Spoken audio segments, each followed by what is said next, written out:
સો હે ગાઈસ, કેમ છો બધા? હું છું વિશાલ ને સ્વાગત છે તમારું મારા નવા બ્લોગમાં. અને ગાઈસ આપણે બુશર્ટ તૈયાર કર્યું તારમાં કરવા ખેજીએ અને બુશર્ટ તૈયાર કરી નાખ્યું છે. કેમ ખબર હે? તો ગાઈસ રાઈડર ભેગો કરવા જઈએ હે કાળિયાનો. હે ગાડી આ બન નહીં ચકન જવાનું કાળે ને સાર વડા જવાનું. કાળિયા જ્યાં જ્યાં કોમ ગોતેરી ફોરા ફોરા આજ કાળે છે ને કોમ કરવું નહીં, આજ ભેગું કરવું નહીં ને તો ફોરા ફોરા કોમ ગોતીને એમ કહે કે હું હવે સાર વાટીશ અને બધા રાયડું ભેગું નહીં કરતા, હંકડાવે. હવે હંકડાવાનું કોને કહેવાય એ પણ તમને દેખાડી દઉં. ભેગું કરવામાં ને હંકડાવામાં બહુ ફરક છે. તો પહેલાં તો બુશર્ટ પહેરવાનું છે, બુશર્ટ પહેરી અને પછી ધંધે લાગવાનું કોમે. અને હંકડાવાનું કોને કહેવાય ખબર હે ગાઈસ? સોને કહેવાય હંકડાઈ જવું. અરે ને બધા પાથરા જે શેટા પાથરા રહ્યા ને એ બધા એક બાજુ લાઈન મિલ દેવાના. આજે લાગેટ પડ્યા ને કોણ હે તો પેલા ખૂણામાંથી લાવવાના છે, આ ખૂણામાંથી લાવવાના છે અને પેલા ખેતરનું ખોળું પણ અલગ અને આ ખેતરનું ખોળું અલગ. તો ગાઈસ ચા પીએ અને હાલર આવી છે. અમારે નહીં જવાનું, ત્યાં તમારે જવાનું.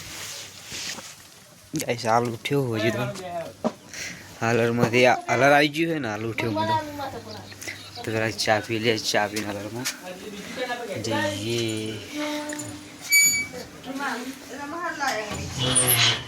કઈ થ્રેસર આવ્યું ને એ ચેડ જાગ્યો. બોલો થ્રેસર જેવું ખેતરમાં એન્ટર થયું ને પછી જાગ્યો. જાગીને તરત મોઢું ધોઈને ચા પીવા બેઠો. ચા પી અને હાલ જ અંદર જવાનું છે, રાયડો કટાવા જવાનું ખેતરમાં.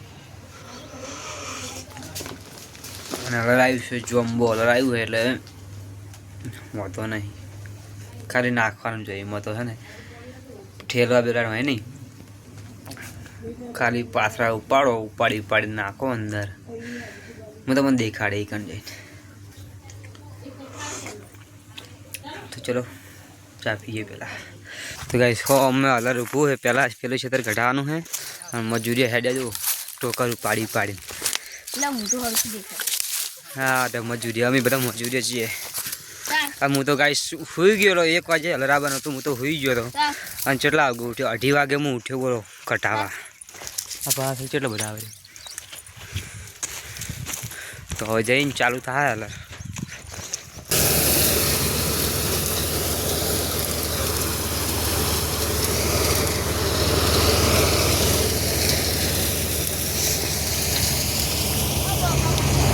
ઉપાડ ગાય સારી હલરથી બી આવી. બોલો કે હું પાથરો ના નાખું કે પતી ગયું. લો હવે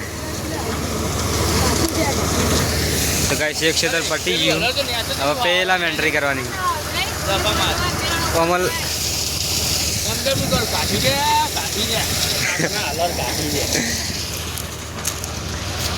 તો ગાય ટ્રેક્ટર, બીજું ટ્રેક્ટર પણ આવી ગયું.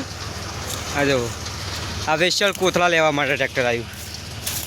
ટ્રેક્ટર જો લો પંજાબી ટ્રેક્ટર આવે. એ તમે બેસી રહ્યો અહીં કાઢાવા જમ આવતો નહીં. કાંઈ સોયાનું જ રાયડું કાઢવામાં આવે ને આરા જ બેસી રહ્યા. બોલો એવું થોડું ચાલતું હોય છે? તમે શેઠની કરતા તો ફરો રે હોય. તમે આવ્યો કેજી તું હે રમવા આવ્યો? અને ગાઈસ હવે જો આ ખેતર કટાવાનું હોય એ કટાઈને છૂટતા તો કણ બધા કટાવે રે. તડકો ચેવો તપે તમે તડકો જો ખાલી. એ તાપ લાગે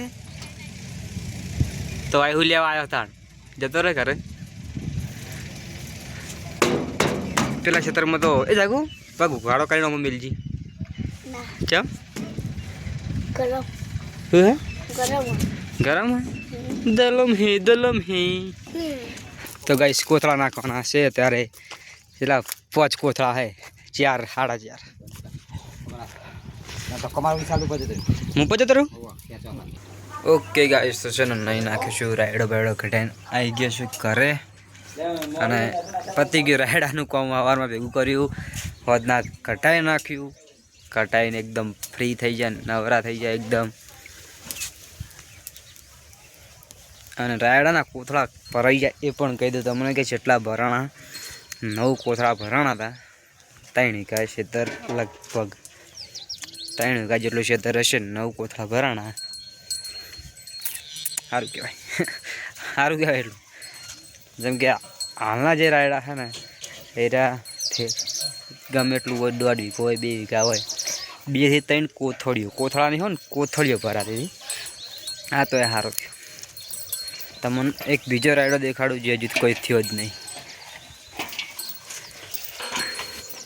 આ રાયડો જુઓ ખાલી, આ રાયડો રહ્યો ને કોઈ વાટે જ નહીં, હજુ અંદર હે ને આસો જ છે રાયડો.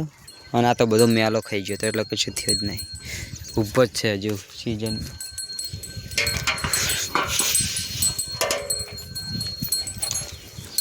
બાકી બધાને સાર બાર ના ખાઈ ગઈ.